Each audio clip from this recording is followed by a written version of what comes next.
Hello, and welcome to my playthrough of Final Fantasy III, also known as Final Fantasy VI. In this first episode, I am going to be giving a little history of the franchise up until this point, with the 5 other games that were made previously, and talk a little bit about the history of this particular game, as well as the beginning of storyline. And we'll go from there. We'll watch a little intro. There's a little intro video. And like I said, we'll go from there. During this playthrough, there are save points. And I'll try to break up the videos sort of in ways that make sense with big points of the story plot ending. To kind of make it flow better.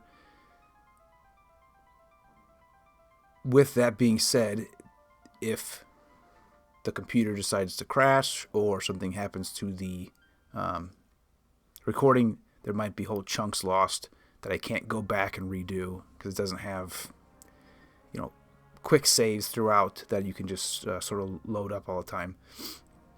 So that's just a forewarning of what could happen.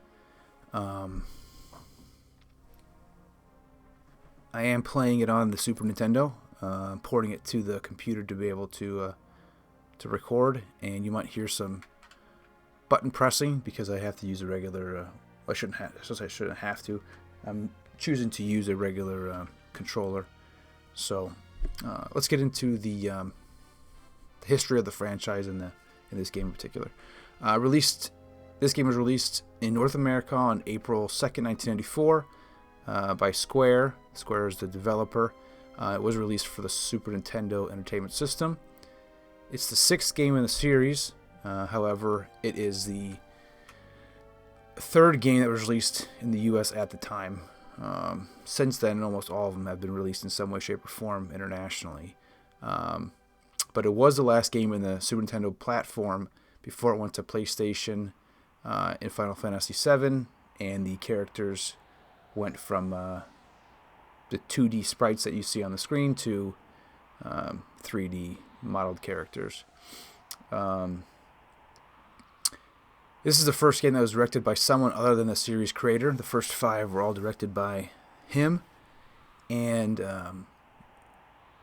as we progress through the game, you'll hear the music and how iconic it can be. But it's been released on several soundtracks and performed live in symphonies. And the composer is a longtime series contributor.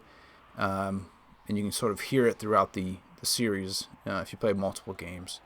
I looked up information on how it was received and how many copies it sold. It's hard to say how many copies were sold worldwide because it was almost 20 years ago. No. 25 years ago, I guess. But they estimate that over 300 million copies of the original game were sold. Since it's been ported to different platforms, I'm sure that number has gone up drastically. Like I said earlier, it's widely acclaimed as one of the best RPGs of all time, and it's a real testament on how you can create an emotional connection through a story to a character in a video game, and there'll be certain points in this game where that'll really be emphasized. So the differences in the first 5 games compared to this one, and a little bit of history for each one, and sort of the history of the series. The first game was released on December 18th, 1987, and this was for the regular Nintendo or the Famicom in Japan. In that game, the party is made up of 4 characters. You pick from the beginning of the game, and there are 6 classes to choose from to make up that party of 4. You could choose a class multiple times and have, I believe you can, have all the same class. But the characters, once you pick their classes, they won't change throughout the game. They do level up, and they get stronger as the game progresses through experience points that are earned in battle when you defeat enemies, which is almost a staple for the rest of the series, with a few notable games that don't have that.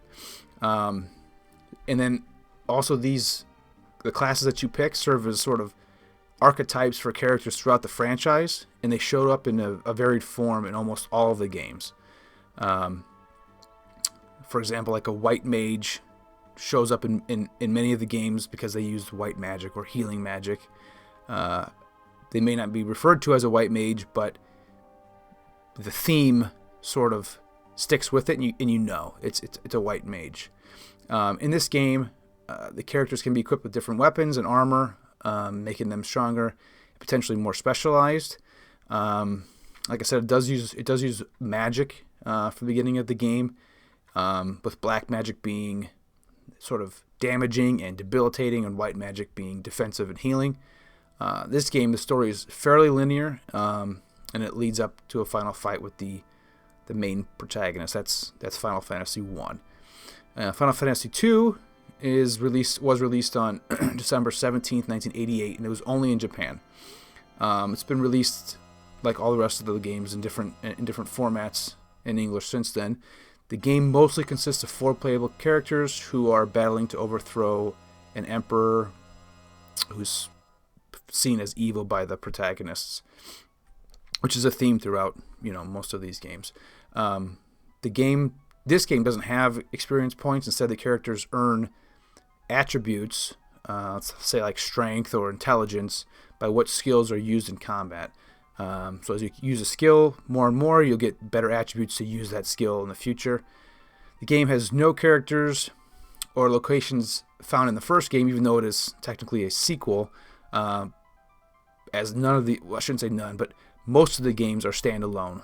But it does introduce many players to some staples of the franchise, such as chocobos, and there's a recurring character, Cid, that you see in many of the games. So this game, number 2, which I have played, does set up some groundwork for the rest of the games. Number 3, Final Fantasy 3, was released in April 27th, 1990 for the Famicom as well. This game introduced the experience-based system. Reintroduced it. So 2 didn't have it, 3 does.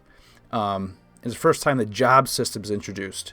The job system, which you'll see throughout the franchise, allows characters to change jobs throughout the game to learn a myriad of different spells and abilities, letting the player greatly customize their party throughout the game.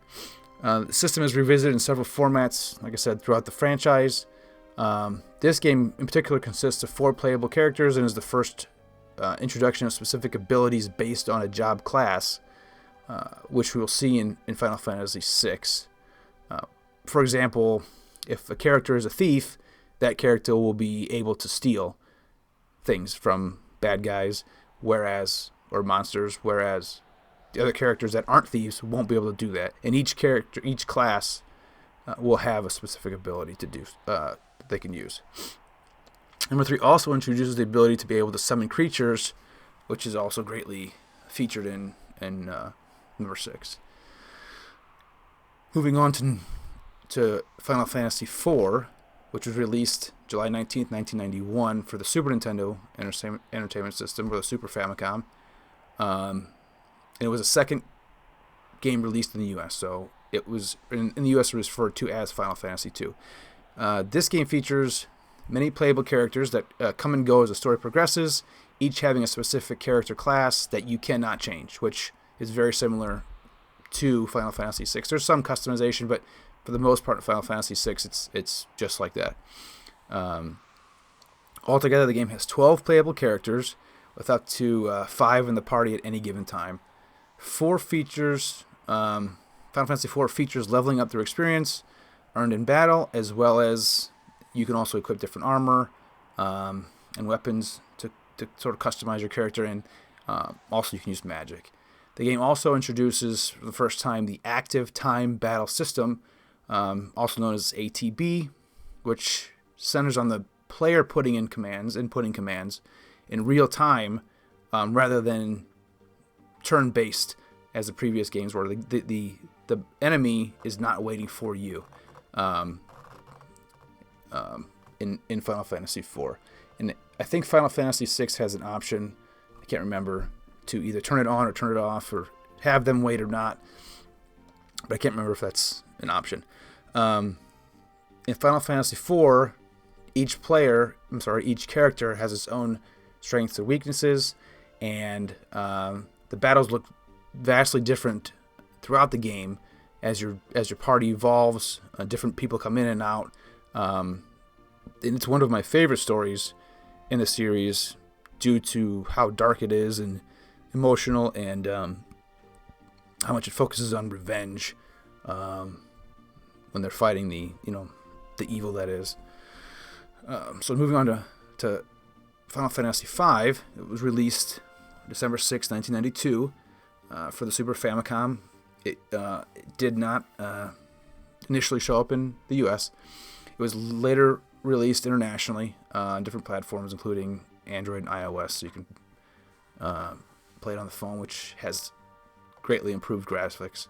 In this game, the job system is greatly expanded, and it has a very high level of customization because of that. You can change jobs throughout the game frequently, earning or learning different abilities, and focusing on creating characters that will be different if you want to each playthrough. The characters in this game earn both experience points and ability points. The experience points leveling the character, and the ability points leveling the job that is currently being used. And then as the job levels up, more and more jobs are unlocked throughout the game. But as your job levels up, you learn more and more abilities through that job, and you can, say, if you switch from a fighter to a mage, you can use some of those fighting abilities on your mage by carrying them over when you change classes or jobs. The party size in Final Fantasy V reverts back to 4, but there are a total of 5 different playable characters. All these games share similarities in the battle system and build off each other to develop more intricate concepts for character growth throughout the franchise. However, all pretty much the game stories are standalone and often happen in completely different planets / universes, by themselves. So as far as Final Fantasy VI, this game is set in it's called the World of Balance. It's set with technology and culture most comparable to the Second Industrial Revolution. It has, like, as you can see in the video playing in the background, sort of steampunk themes. The world at the beginning is made up of into 3 different continents. The north is a series of mountain ranges. The south is ruled by the cruel Gestalt Empire, which we'll learn about throughout the game. And then the eastern continent is home of the Veldt, which is like a massive wilderness that contains just monsters from all over the planet. The time frame in the game at the beginning is about 1,000 years after the War of the Magi, where 3 warring entities used humans to fight for them, sort of like pawns, and which will be greatly hashed out during the game. But since then, magic has sort of faded into a myth. Like, it's not used anymore, so it sort of faded away from legend. And then when the game opens, the Empire, aka the bad guys in this case, found a way to manipulate long lost magic to enslave people in its empire. The Returners, who we are I don't want to say we are, but they're the group of rebels trying to free the people that are being sort of held hostage and enslaved in the Empire. So just about this particular playthrough, I'll be attempting to really focus on the story. I'm going to take my time. I may add cuts in the videos that involve skipping long stretches of repetitive combat that are not necessarily progressing the story. Sometimes you just fight the same battles over and over again, just trying to get out of a place in the map or whatever the case may be. Each battle goes to a different screen and sets up the battle, and it's not the same as the overworld or the map screen, and sometimes that can take time that's not progressing anything. So depending on if that does get too long, I may try to cut parts of that out. I'll also do my best to explain different aspects of the gameplay in this game, and if I remember to make references to the similarities and differences to other games in the series. I will also be keeping the character names because they all have names that are given to them. I'll keep them as their default names in hopes of further building an emotional relationship with those characters. However, since there are 14 characters, not all characters will be included in the party equally, and some you get early in the game, some you get later in the game, so they won't all be used equally, but I will do my best to mix up the party and show off different characters and sort of what their abilities are. I will also try to keep the content challenging rather than spend a few hours to grind out levels and make the random encounter battles trivial. And that's about it. I'm going to show I'm going to reset the console and show this opening again and read the captions for the story at the beginning. But yeah, I hope you enjoy the playthrough.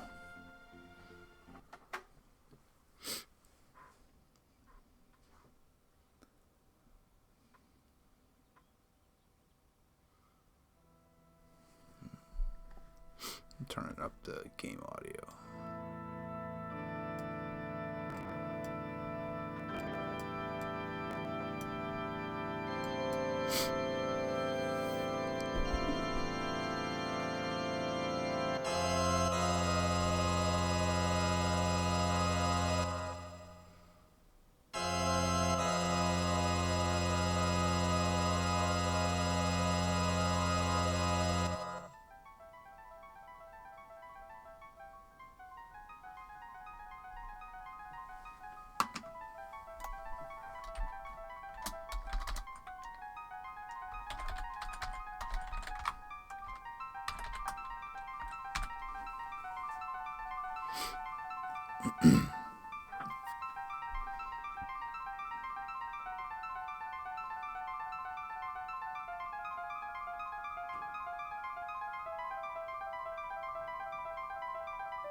Long ago, the War of the Magi reduced the world to a scorched wasteland, and magic simply ceased to exist.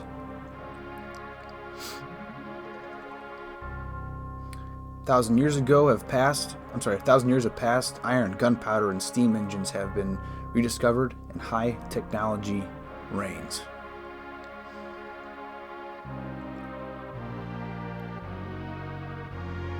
But there are some who would enslave the world by reviving the dread, destructive force known as magic.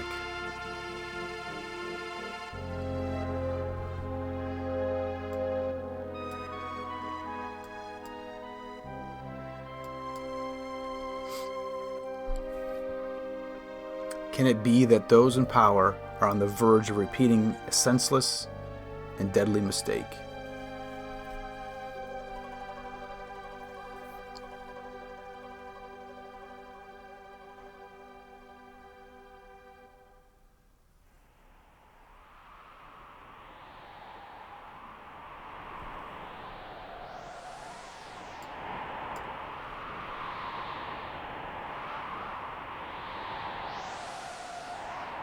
Vix says, "There's the town."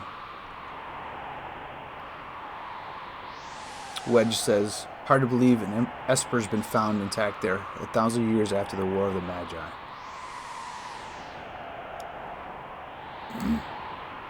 Vix thinks it's still alive. Wedge, probably, judging from the urgency of our orders.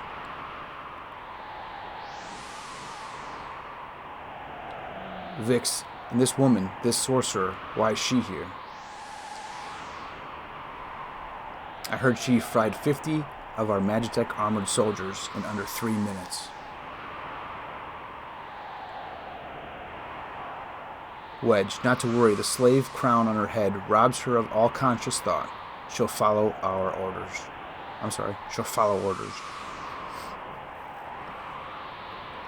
Wedge, will approach from the east. Move out.